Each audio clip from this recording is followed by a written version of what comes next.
Ghastly. Harry and Meghan horrified after Netflix's ultimatum to cancel $100 million, why you were booed? Prince Harry and Meghan Markle have to explain to company bosses in the US why they were booed during their visit to the UK, according to a royal commentator. Prince Harry and Meghan Markle were booed when they left the service of Thanksgiving at St. Paul's Cathedral during their visit for the Platinum Jubilee. The surprise hostile reaction to the Duke and Duchess of Sussex came as a big shock to the couple, according to royal expert Neil Sean. Speaking on his YouTube channel this morning, the royal commentator claimed that company bosses at Netflix, Spotify, and Penguin Random House, who all have deals with the Sussexes, want answers about the reaction. He explained, as members of the royal family, you are used to being warmly welcomed at events, and any protests or unwelcome reactions are controlled by the police. But as celebrities, you can't really control the crowds. And that is what happened when Harry and Meghan rocked up outside St. Paul's Cathedral as part of the Thanksgiving service. When they got back to the States, they worried about your perception, especially to company bosses at Netflix, Spotify, and Penguin Random House, and they have to explain exactly where those boos came from. Mr. Sean continued, Harry and Meghan's team have to explain away to people why they were booed. According to a very good source, this unwelcome reaction came to Harry and Meghan as a very big shock. They found out they are not as well loved as they thought. That is not to say they do not have fans in the UK, they do, but it is a mixed bag now, after their outspoken comments.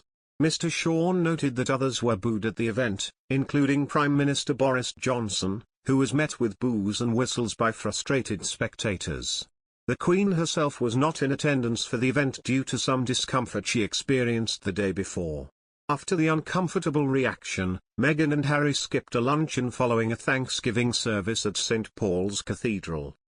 The royal couple's Netflix plans were dismantled when palace aides stopped them from taking photos with the Queen.